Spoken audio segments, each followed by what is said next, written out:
दोस्तों आज 31 मई की बिहार बुलेटिन में आपका स्वागत है। आज 31 मई की बिहार की दिन भर की टॉप 10 खबरें लेकर आए हैं आपके लिए। अगर आप भी बिहार की खबरों से इंटरेस्ट रखते हैं तो आप हमारे साथ बने रहें। आपको बिहार की दिन भर की आज टॉप 10 खबर बताने वाले हैं। तो चलिए बात करते हैं विस्तार से। बिहार में रहने वाले लोगों के लिए बड़ी खबर सामने आई है। ताज़ा रिपोर्ट्स के मुताबिक मौसम विभाग ने बिहार के 12 जिलों में आंधी पानी की चेतावनी जारी की है। साथ ही साथ खराब मौसम के दौरान लोगों को सावधान रहने के निर्देश दिए हैं। खबर के अनुसार बिहार के पटना, गया, जहानाबाद, शेखपुरा, नालंदा, लखीसराय, बेगूसराय में गरज चमक के साथ हल्की बारिश हो सकती है। साथ ही साथ बिहार के इन जिलों में 30 से 40 किलोमीटर प्रति घंटे की रफ्तार से हवाएं भी चल सकती है। आपको बता दूं कि मौसम विभाग ने बिहार के पश्चिमी चंपारण, पूर्वी चंपारण, किशनगंज, नवादा, भोजपुर, जमुई, अररिया जिले में तेज हवा के साथ आंधी पानी को लेकर के चेतावनी जारी की है। इन जिलों में कुछ स्थान पर गरज के साथ बारिश हो सकती है। मौसम वैज्ञानिकों की माने तो मौसम में अचानक से हुए इस बदलाव के कारण बिहार के इन जिलों में लोगों को गर्मी से थोड़ी राहत मिलेगी। साथ ही साथ इन जिलों के अधिकतम तापमान में भी 2 डिग्री तक की गिरावट की जा सकती है। जब स्कूल में छात्र ही नहीं रहेंगे तो फिर टीचर स्कूल में जाकर के क्या करेंगे? टीचर वहां पर पढ़ाएंगे नहीं, बच्चे रहेंगे नहीं, तो फिर टीचर जाकर के आखिर क्या करेंगे स्कूल में? ये सवाल है और ये सवाल मेरा नहीं, ये है तेजस्वी यादव का। आपको बता दें कि तेजस्वी यादव ने एनडीए सरकार से सवाल किया कि आखिर जब स्कूल में छात्र ही नहीं रहेंगे तो फिर शिक्षक जाकर के क्या करेंगे? और ये लोग एसी कमरे से ये ऐसे ऐसे फरमान जारी करते हैं। आपको बता दें कि बिहार में मौसम का कहर लगातार जारी है, जहाँ लगातार बढ़ते तापमान की वजह से लोगों की जान चली गई है। हीट स्ट्रोक से कई लोगों की जान गई है, जहाँ करीब 75 लोगों की जान चली गई है अब तक बिहार में इस बड़े गर्मी की वजह से। इसमें शिक्षक भी शामिल है। ऐसे में अब इस मामले में बिहार के नेता विपक्ष तेजस्वी यादव ने अपने सोशल मीडिया पोस्ट के जरिए बिहार सरकार पर सवाल उठाया है। उन्होंने कहा है कि इस भीषण गर्मी में बच्चों के लिए स्कूल बंद है तो फिर उसी तरीके से शिक्षकों के लिए भी स्कूल बंद किया जाए। तेजस्वी यादव ने एक पोस्ट शेयर करते हुए लिखा कि बिहार में एनडीए सरकार की हठधर्मिता के कारण भीषण गर्मी में विद्यालय खोलने से छात्र छात्राएं और फिर शिक्षकों की जान जाने की खबर सामने आ रही है। विपक्ष के दबाव में एक दिन पहले स्कूल बंद किए, लेकिन फिर भी इस जानलेवा गर्मी में शिक्षकों को स्कूल आने के कड़ी निर्देश दिए गए हैं। जब छात्र ही स्कूल में नहीं रहेंगे तो फिर शिक्षक जाकर के स्कूल में क्या करेंगे? इस भीषण गर्मी में शिक्षकों को अवश्य ही छुट्टी देनी चाहिए। जब बिहार की एनडीए सरकार शिक्षकों के प्रति ऐसे अमानवीय निर्णय क्यों ले रही है? मुख्यमंत्री सहित पूरा मंत्रिमंडल एसी कमरों में आराम फरमा करके शिक्षकों की जान लेने पर आमदा क्यों है?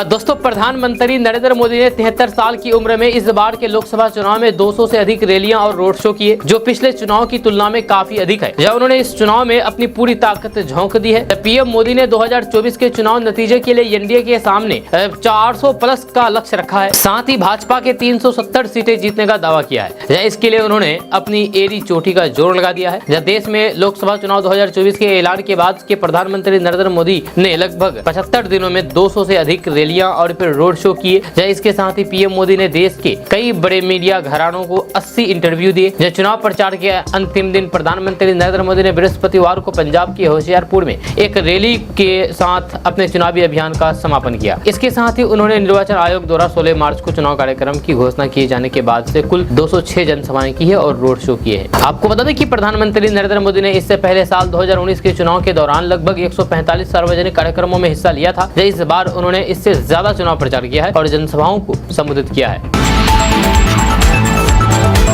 दोस्तों खबर काराकाट से सामने आई है। काराकाट में वोटिंग से पहले पावर स्टार पवन सिंह का भारी विरोध हुआ है। जब ग्रामीणों ने पवन सिंह मुर्दाबाद के नारे लगाए, वोटर्स ने कहा कि नचनिया बजनिया को वोट नहीं दे हो। आपको बता दूं कि लोकसभा चुनाव के दौरान मैदान में उतरे उम्मीदवारों को कहीं लोगों के भारी विरोध का सामना करना पड़ रहा है। जब काराकाट से चुनावी मैदान में पसीना बहा रहे पावर स्टार पवन सिंह का भी भारी विरोध हुआ है। ग्रामीणों ने पावर स्टार पवन सिंह की चुनावी प्रचार में शामिल होने जा रही भोजपुरी सिंगर अनुपमा यादव के काफिले को बीच सड़क पर ही घेर लिया और पवन सिंह मुर्दाबाद के नारे लगाए। इस दौरान ग्रामीण आरजेडी जिंदाबाद का नारा लगाते हुए कहते हुए नजर आए कि नचनिया बजनिया के वोट ना दिला हो हम लोग। दरअसल काराकाट में वोटिंग से पहले सोशल मीडिया पर एक वीडियो काफी तेजी के साथ वायरल हो रहा है। वायरल वीडियो में पवन सिंह के पक्ष में चुनावी सभा में शामिल होने पहुंचे भोजपुरी गायिका अनुपमा यादव को लोगों के विरोध का सामना करना पड़ रहा है। जब वीडियो काराकाट क्षेत्र के इस गाँव का है, ये फिलहाल भी स्पष्ट नहीं हो पाया है। वायरल वीडियो में कुछ लोग पवन सिंह मुर्दाबाद के नारे लगाए हैं तथा अनुपम यादव के विरोध में वापस जाओ के नारे लगा रहे हैं।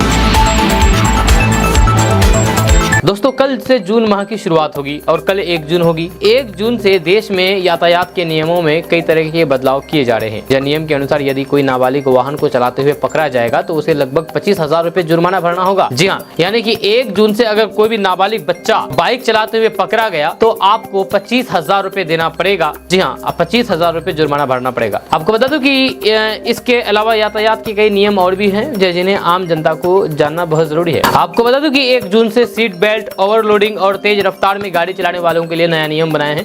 गाड़ी चलाने वाले नाबालिगों पर लगाम लगाने के लिए सरकार ने सख्त कदम उठाए हैं, सख्त नियम बनाए हैं। यदि कोई नाबालिग गाड़ी चलाता हुआ पकड़ा जाता है तो फिर वाहन मालिक को जुर्माना भरना होगा। इसके अलावा वाहन मालिक का ड्राइविंग लाइसेंस भी रद्द करना पड़ेगा और जुर्माने के तौर पर 25,000 रुपए देना पड़ेगा। जी हाँ, वहीं पर अगर पकड़े जाते हैं तो 25 साल तक लाइसेंस नहीं मिलेगा। जी हाँ, जिस नाबालिग वाहन चालक पर जुर्माना लगेगा उसका रिकॉर्ड RTO के पास सेव हो जाएगा, जिससे कि पकड़े जाने वाले नाबालिग ड्राइवर को लाइसेंस के लिए लंबे समय के लिए इंतजार करना पड़ेगा। इस नियम को लागू करने का मुख्य कारण सड़कों पर नाबालिग चालकों की बढ़ती तादाद को रोकना है। अभी देश में 16 साल के नाबालिग को 50 सीसी का वाहन चलाने के लिए ड्राइविंग लाइसेंस दिया जाता है। बाद में बालिग हो जाने पर लाइसेंस को अपडेट कर दिया जाता है। लेकिन नाबालिग बालिग होने की उम्र में पहले ही सड़क पर वाहन चलाने पकड़ा गया जाएगा तो फिर उसे 25 साल की उम्र तक ड्राइविंग लाइसेंस का इंतजार करना पड़ सकता है। वहीं पर सरकार द्वारा 1 जून से लागू हो रहे नए नियमों में ओवर स्पीड भी शामिल है। जो ओवर स्पीड करने पर नए नियमों के तहत 1,000 रुपए से 2,000 रुपए तक जुर्माना लगाया जा सकता है। ये जुर्माना की राशि इस बात पर निर्भर करेगी कि आप किस रोड पर वाहन चला रहे हैं, क्योंकि सभी सड़कों की एक स्पीड लिमिट पहले से तय होती है। जब मोटरसाइकिल चलाते समय हेलमेट न लगाने पर या फिर कार में सीट बेल्ट नहीं लगाने पर 100 रुपए के जुर्माने का प्रावधान है। बिना ड्राइवर लाइसेंस के पकड़े जाने पर 500 रुपए तक की जुर्माने की राशि हो सकती है।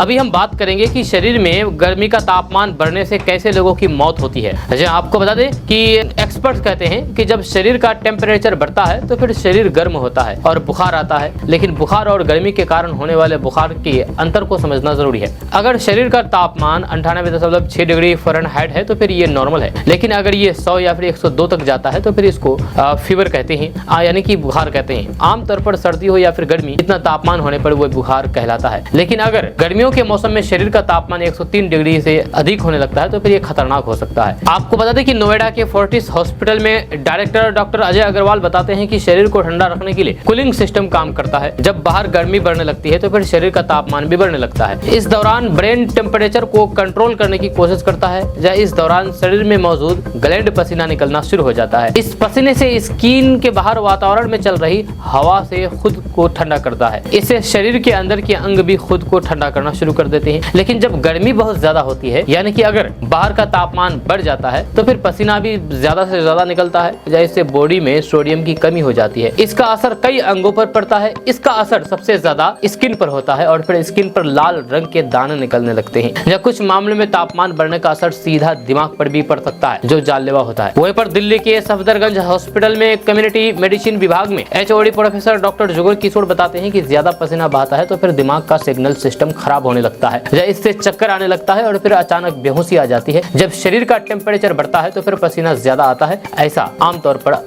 तापमान 40 डिग्री सेल्सियस होने पर होता है। इस स्थिति में पानी की कमी हो जाती है, डिहाइड्रेशन के कारण कमजोरी आने लगती है और फिर थकान हो जाती है। अगर ये स्थिति कंट्रोल ना हो तो फिर तापमान लगातार बढ़ता है और फिर 42 डिग्री सेल्सियस पर पहुंच जाता है। डॉक्टर किशोर के मुताबिक अगर शरीर का तापमान 44 डिग्री सेल्सियस तक चला जाए तो फिर इस स्थिति में ब्रेन डैमेज हो जाता है और टेम्परेचर 44 डिग्री पहुंचने के बाद मौत हो जाती है। ये पूरी प्रक्रिया बहुत तेजी से भी हो सकती है। इसकी शुरुआत ज्यादा पसीना आने से हो सकती है। इसका असर स्किन, किडनी, हार्ट और ब्रेन सभी अंगों पर पड़ता है। अगर ब्रेन फेल हो जाता है तो फिर मौत हो सकती है।